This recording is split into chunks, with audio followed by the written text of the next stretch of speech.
us humans, we all have 24 hours in a day. So why is it that some humans are able to achieve whatever they want and others can't? It's said that you're the sum of all the decisions that you've ever made. So getting what you want, it comes down to making the right decisions. But the problem is that most people don't actually know how to make decisions, which means they end up making the wrong one, which is why most people, they actually don't achieve their goals. But what if I told you that there's actually cheat codes to make the right decision every time? And what if I told you that there's little known secrets that if you apply them, you can pretty much almost guarantee that you'll make the right choice every single time. You see, these cheat codes, they're like Google Maps. Imagine driving from point A to point B without a GPS in a completely new city. You're pretty much guessing, and you could take many wrong turns, and every wrong turn that you make, you're going further and further away from your goal.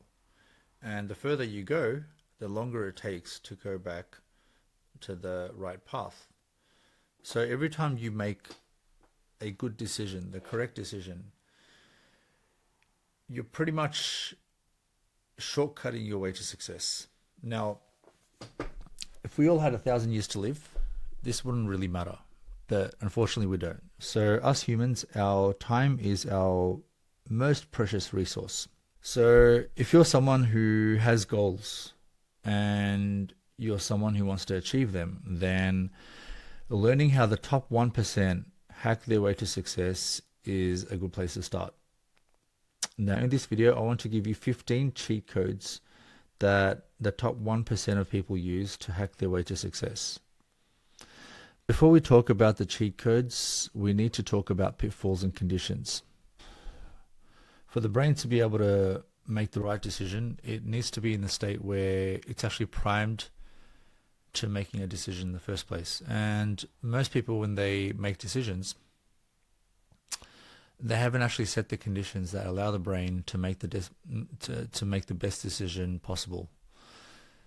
So setting the right conditions, it comes down to avoiding two pitfalls. As amazing as our human brain is, it has tendencies to sometimes become irrational. And these tendencies, they're known as cognitive biases. And if you're not aware of them, they can actually impair your perception of reality. And they can also impair your ability to make a rational decision. So just to keep it short, I'll talk about 3 of them. So first we have confirmation bias.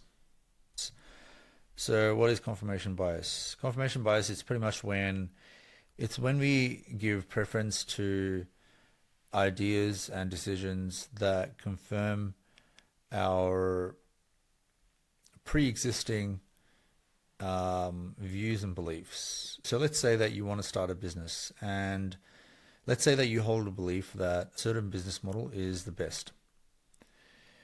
And so what you do is you start the business using that business model based on your existing belief.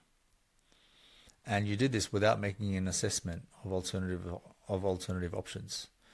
So this is confirmation bias. Okay, so moving on to halo effect, which is when we form an opinion based on something or someone, and based on our initial impression and our first impressions of that thing.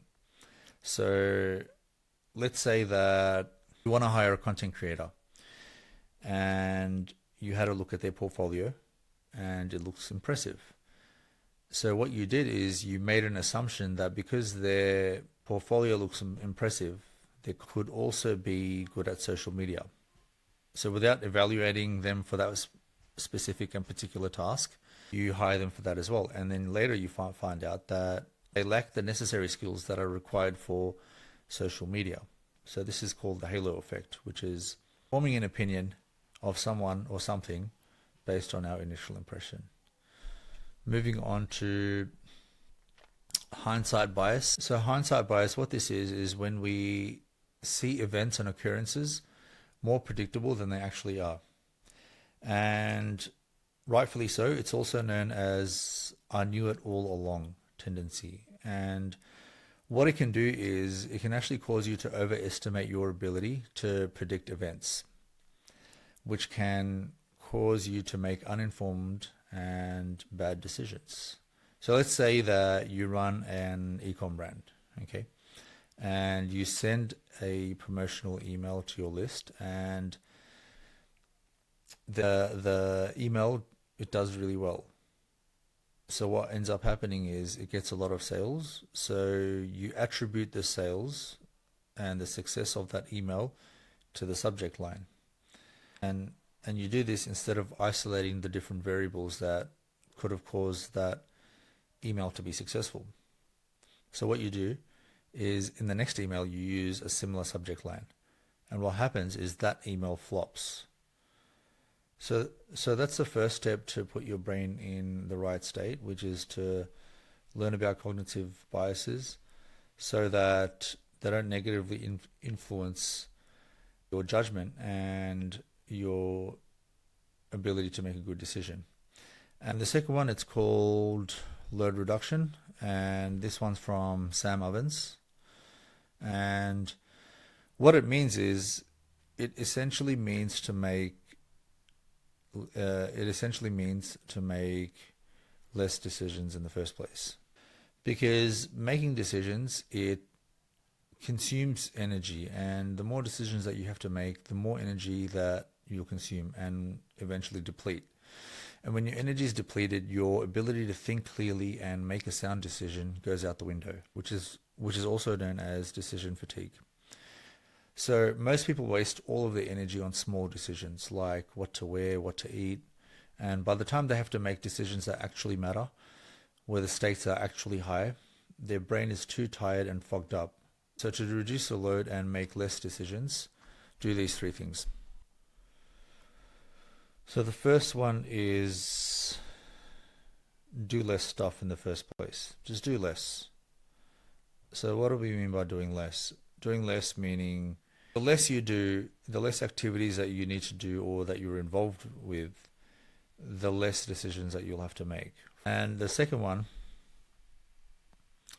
is make one decision that can remove the need to make future decisions. So for example, instead of deciding what to eat for breakfast, lunch and dinner, just have the same breakfast or just eat the same thing every single day. And if that's too much, then at least what you can do is have a schedule. Eat the same thing every Monday, every Tuesday, every Wednesday. That way, all you have to see is what day it is, and the decision of what you're going to eat that day has already been made. So you don't actually have to make that decision again. Same thing when it comes to your clothing. Wear the same thing every single day. Now, of course, I don't mean don't shower and wear the same dirty clothes every day. That's not what's meant here. But what I mean is to pick the same brand, size, color of shirts and the same style of shirt or whatever it is that you wear, and just buy a lot of them and wear the same one. So one decision. And the third one is limiting your options, which pretty much means to simplify your life. So limiting the places that you go to and the people that you associate with and the things that you're signed up for and the emails that you are subscribed to and the people that have access to you. And all of these things are, in fact, they're all connected with one another. If you limit your options, you're pretty much doing less. And if you're doing less, you're helping yourself to making single decisions which remove the need to make future unnecessary decisions again and again. So when you become aware of cognitive biases and you reduce your load, your brain has space to think clearly and you have bandwidth to actually make a decision. Now, let's get into those little known secrets that the top 1% use that make them successful. Just to clarify that not all decisions are created equal. For example, picking an ice cream flavor is not the same as buying a house. So only use these strategies for high impact and high stakes decisions. Okay, so let's get into it. So the first one is called the one-way versus two-way doors. What do we mean by this? Jeff Bezos, he says that there's actually two types of decisions. There's one-way doors and there's two-way doors. So one-way doors are those decisions that are hard or impossible to reverse. And they're those decisions where you actually have to live with the consequences. So these decisions, these one-way doors should be analyzed carefully, and a decision should be made slowly. Two-way doors, they're decisions that are changeable and they're reversible. So if you make a decision and you don't like it or it doesn't work, you just walk back through that door. With the two-way doors, what you want to do is you don't want to spend too much time on them. You want to decide and then act quickly. And then we have the regret minimization framework. So the regret minimization framework is a way of thinking that Jeff Bezos used when he decided whether he should leave his stable banking job to start Amazon. What he did was he projected himself to 80 years of age and he weighed up which decision he would regret the most, trying or failing or not trying at all. So this made it extremely easy for him to decide that he would regret not trying, which led him to start Amazon. So when you've got a big decision to make, you can use the regret minimization framework to consider whether at 80 years old you're going to regret that decision or not. So moving on to 3, which is disagree and commit. So whenever there's a disagreement within a group and you can't come to a decision, try saying disagree and commit. What this will do is it'll help you quickly make a decision and move on. So number 4 is the 70% rule, which is to make decisions with somewhere around 70% of the information, because waiting for 90% is sometimes too slow, and sometimes being slow is more costly than being wrong. And then we have the pros and cons, which is self-explanatory. If you have a choice between 2 or 3 things to choose from, simply make a list and write down all the pros, write down all the cons, and make your decision. So number 6 is second order consequences. So don't just think about the immediate consequence of the thing that you're about to do or not do, but think of the longer term and the impacts that that thing will cause or create on a longer term. So beyond the immediate consequence. So let's say that you're supposed to go to the gym, but you've made a decision and you decided to not go. So the immediate effect could possibly be not so much, but what can come out of it is that you not going could cause you to become lazy, and it could take even more motivation to go the next day. So let's say you don't have that motivation, you don't go the next day as well. Slowly, you become lazy, and when you become lazy, you'll get bored, and when you become bored, you will start overeating, and when you start overeating, you'll gain more weight, and when you gain more weight, you will obviously go out of shape, and when you're out of shape, you will lose confidence, and once you lose confidence, you will struggle to do anything. You'll struggle to do all sorts of things.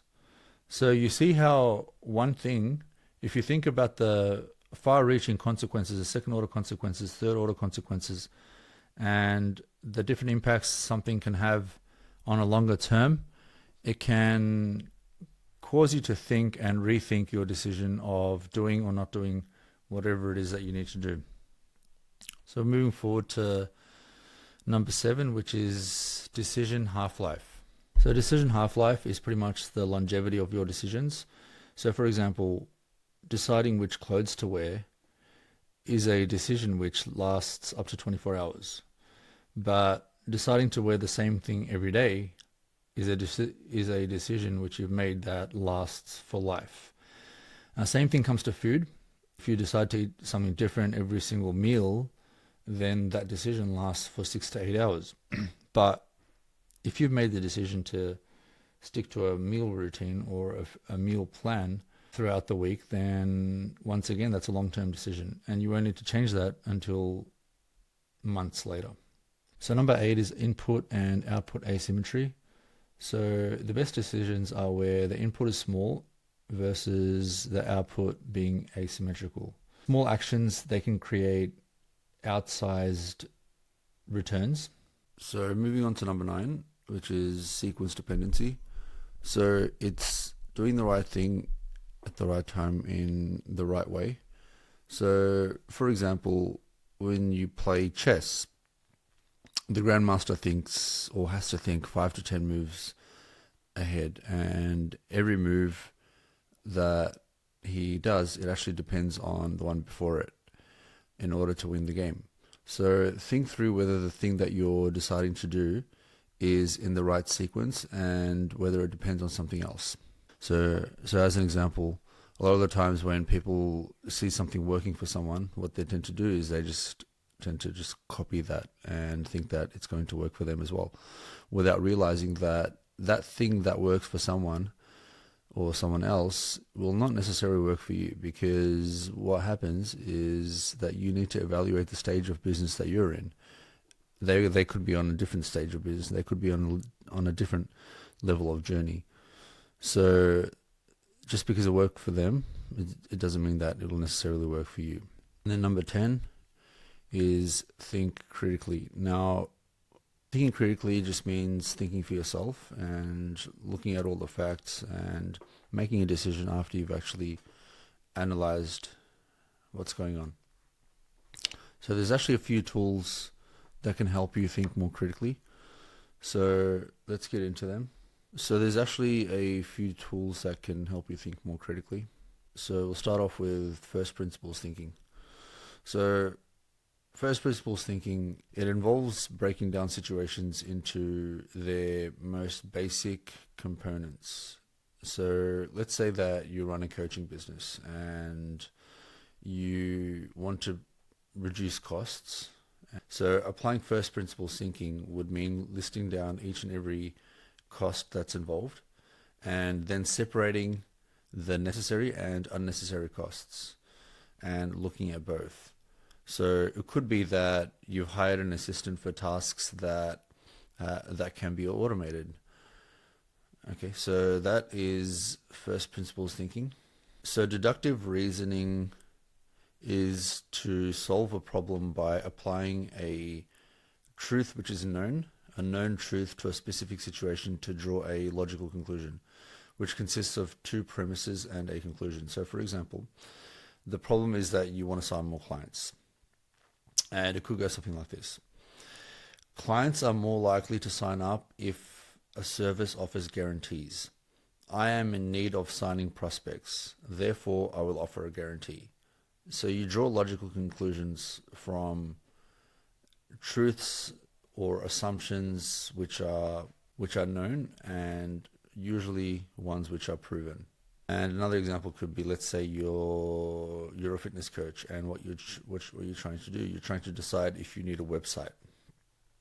So your premise could be fitness coaching is best sold with a personal brand on Instagram, and websites are becoming less relevant. So this could be your premise.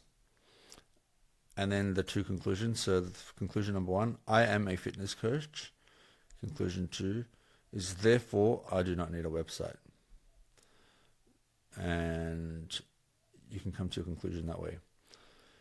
So hypothetical thinking is pretty much just to ask what if or what would happen if questions in order to assess possible outcomes and to prepare for different solutions. So let's say that you're offering a performance-based payment structure where you get paid on the number of or based on the leads that you generate for clients.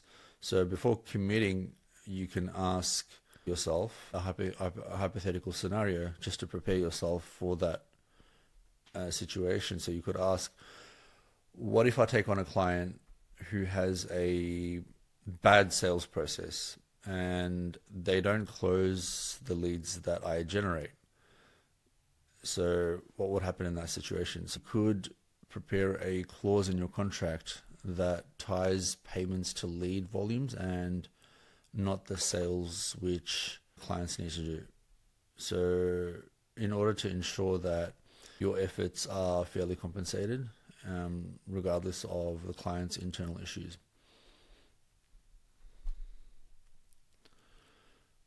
And then the fourth tool for critical thinking is lateral thinking. So lateral thinking is pretty much just coming up with creative, innovative, unique ways to solve problems. And those solutions are normally unconventional, and then they're out of the box solutions. So let's say, for example, you're on TikTok, your video's entertaining, but they're not going viral. So rather than trying to adjust your content and decide to do something completely different, you start gamifying your videos by hiding different emojis and certain images inside different frames. And you ask the viewers to comment the answer. So this not only boosts your engagement, but it gets the viewers to reply. Also, it gets the viewers to replay the videos, and it actually hints to the algorithm to push your videos to more viewers. So this is like a way to think outside the box to solve your problem. So lateral thinking. So number 11, we have the arm's length insight. And it's pretty much just asking yourself, what would you advise your best friend to do if they were in a similar situation? If you've ever found it easier to give advice to someone else, it's because it's actually easier to see things from an outsider's perspective. So it's a good way to, come up with a solution which you're finding hard to come up with.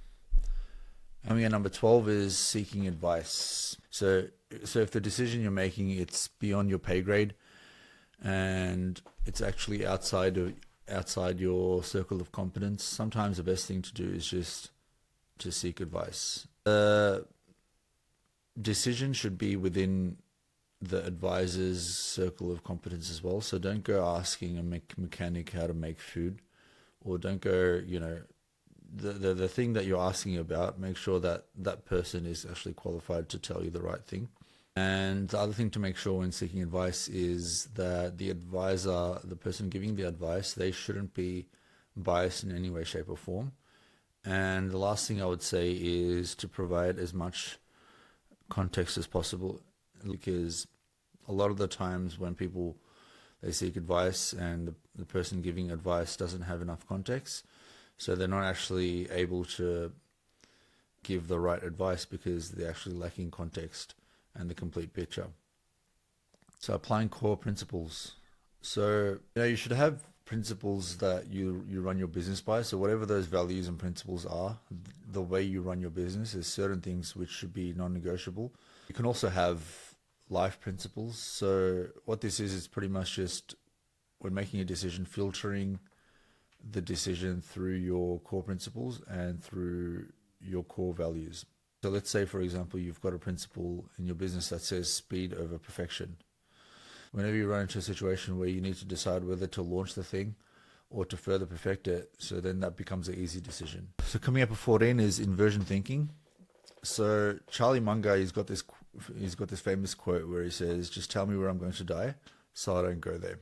So instead of coming up with a really good decision, sometimes it's more effective to just focus on avoiding a bad decision.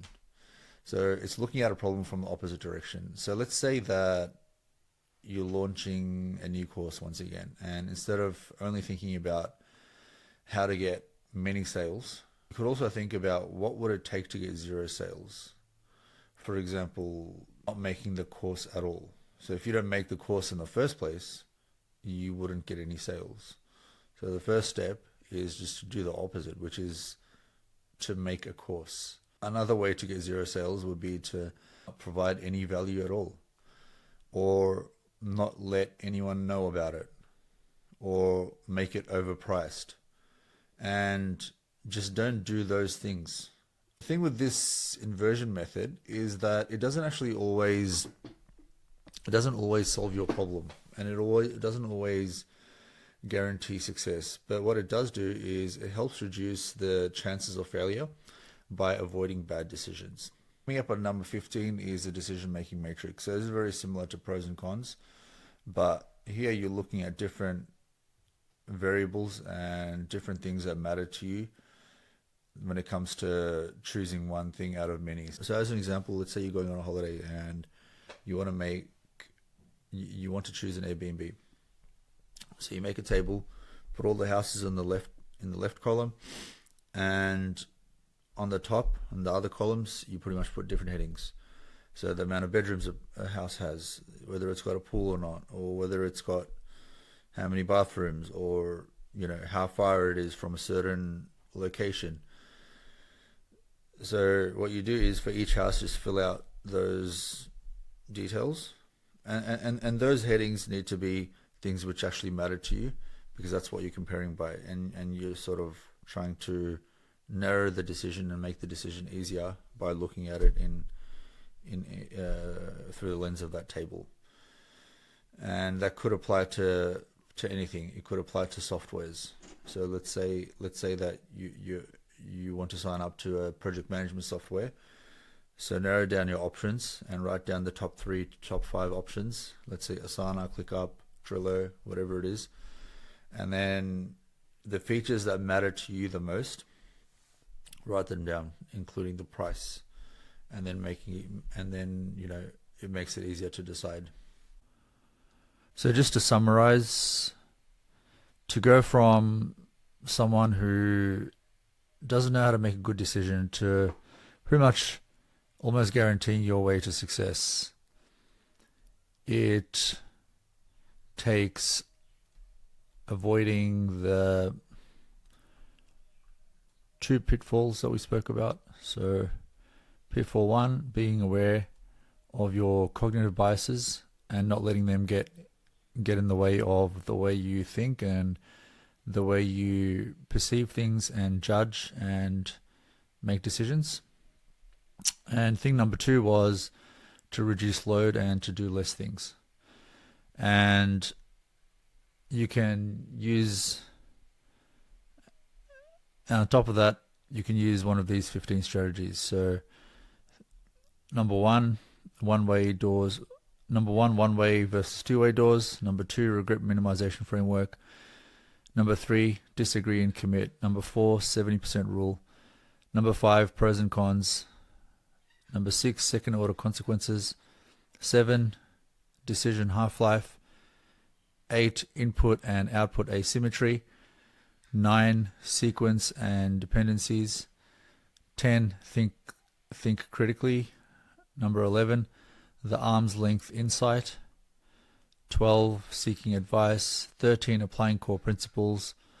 14 is inversion thinking, and finally 15 is the decision-making matrix. So we covered a lot in this video, and I did go through them pretty quickly in a summarized way. So what I would recommend is rewatch this video, take notes, and apply these frameworks whenever you need to decide something, and so you're not sort of just randomly making decisions without any logic.